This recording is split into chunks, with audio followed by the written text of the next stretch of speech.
بسم اللہ الرحمن الرحیم۔ ناظرین السلام علیکم، میں ہوں آپ کا میزبان صاحب شاکر وفاقی دارالحکومت اسلام آباد سے کچھ تازہ ترین اطلاعات اور اہم خبریں آپ سے شیئر کرتے ہیں۔ آج پاکستان کی سیاست کا محور مرکز دو جگہ پہ ہے، ایک سپریم کورٹ آف پاکستان اور دوسرا ہوگا موٹر وے اسلام آباد سے اسلام آباد ہائی کورٹ ڈسٹرکٹ کورٹ اسلام آباد F8 مرکز، کیونکہ وہاں پہ ہیں ضلع کچہری اور وہاں پہ عمران خان صاحب نے اپیئر ہونا ہے اور وہ آ رہے ہیں بائی روڈ موٹر وے کے ذریعے اپنے کارکنان کے ساتھ، اپنے دیگر رہنماؤں کے ساتھ۔ جب سے وہ زخمی ہوئے ہیں، جب ان کو گولی لگی تھی، ان پہ قاتلانہ حملہ ہوا تھا، اس کے بعد وہ زمان پارک لاہور میں اس کے بعد سے مقیم، اور آج وہ اسلام آباد پہنچ رہے ہیں، اپیئر ہونا ہے کورٹ میں، اور اس کے بعد اندازہ ہو جائے گا کہ مریم صاحبہ کے مطالبات، مریم صاحبہ کی خواہشات پایہ تکمیل کو پہنچتی ہیں یا پھر نہیں پہنچتی، کیونکہ مریم صاحبہ میدان میں نکلی ہوئی ہیں اور جو انہوں نے زبان لب و لہجہ اور زبان دھمکی آمیز گفتگو انہوں نے شروع کی ہوئی ہے، وہ بظاہر تو ایسے لگ رہا ہے کہ وہ بہت زیادہ کوئی ٹارزن ٹائپ چیز ہے، تو ایسی بات نہیں ہے۔ اصل میں وہ مطالبہ کر رہی ہیں، اور وہ مطالبہ کر رہی ہیں ملٹری اسٹیبلشمنٹ سے، فوجی قیادت سے مطالبہ کر رہی ہیں کہ جناب جو معاملات ہمارے باجوہ صاحب سے طے ہوئے تھے، جو باجوہ صاحب کے ساتھ ڈیل ہوئی تھی شہباز شریف صاحب کی، اور شہباز شریف صاحب کی براہ راست، اور پھر ملک احمد صاحب، پھر خواجہ آصف صاحب، پھر شجاعت عظیم صاحب، پھر زبیر صاحب، یعنی کہ بہت بے شمار لوگ ہیں جن کے ذریعے یہ سارے معاملات طے پائے تھے۔ تو مریم صاحبہ یہ کہہ رہی ہیں کہ جو باجوہ صاحب کے ساتھ ہمارے معاملات طے پائے تھے، جو ڈیل ہوئی تھی، اس ڈیل کے اکارڈنگلی اس کو پورا کیا جائے، اور اس ڈیل میں جو کچھ طے ہوا تھا اس پہ عمل درآمد کروایا جائے۔ باجوہ صاحب چلے گئے تو کیا ہوا، لیکن ہم نے تو ایک اسٹیبلشمنٹ کے چیف سے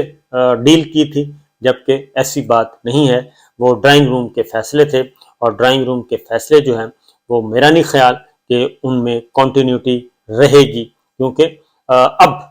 کچھ اندازے آنے والے دنوں میں مزید کچھ اندازے ہو جائیں گے۔ خواہشات ضرور ہیں، مطالبات ضرور ہیں، کوشش ضرور ہے، لیکن یہ ممکن نہیں ہے کہ افواج پاکستان جو ہے وہ اتنا زیادہ وزن اٹھانے کے لیے تیار ہو، اور جو 14 جماعتی اتحاد ان ساروں کا وزن افواج پاکستان اٹھائے، یا ملٹری اسٹیبلشمنٹ اٹھائے، یا ملٹری لیڈرشپ اٹھائے، یہ ممکن نہیں ہوگا جتنا مرضی دباؤ ڈالا جائے، کیونکہ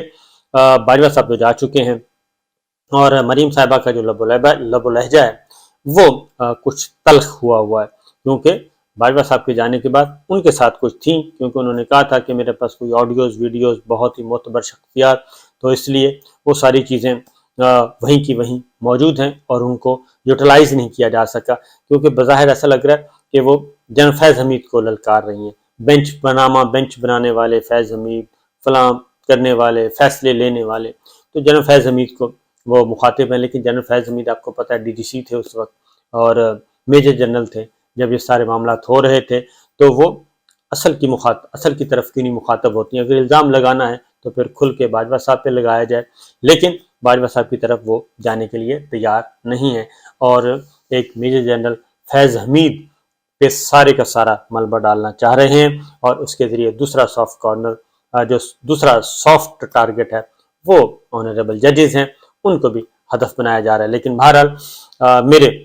میری اطلاع کے مطابق جو ہے بہت مشکل ہے کہ مریم صاحبہ کے یہ مطالبات، یہ خواہشات پوری کی جا سکیں گے۔ لیکن ایک اور بات بھی میں آپ کو بتا دوں، مریم صاحبہ کی جو گفتگو ہے وہ تو سیدھا وہ کہتی ہیں کہ پہلے جو ہے نواز شریف صاحب کو بحال کیا جائے، ان کی سزائیں ختم کی جائیں، اور وزن برابر کیا جائے، عدل کا ترازو برابر کیا جائے، عمران خان صاحب کو جیل میں ڈالا جائے، اور ادھر مزید یہ کہ نہ صرف عمران خان صاحب کو بلکہ ان کی اہلیہ کو بھی گرفتار کیا جائے، ان کو بھی جیل ڈالا جائے، حساب برابر کیا جائے، حساب برابر کرنے کے بعد ان کو نااہل قرار دی جائے عمران خان صاحب کو۔ یہ سارا کچھ کر کے اس کے بعد پھر ہم الیکشن کروائیں گے، پھر الیکشن کی بات ہوگی۔ یہ تو سیدھا وہ کہہ رہی ہیں کہ جناب مارشل لا لگائیں، کیونکہ یہ سارا کچھ مارشل لا میں ممکن ہے، اس کے علاوہ تو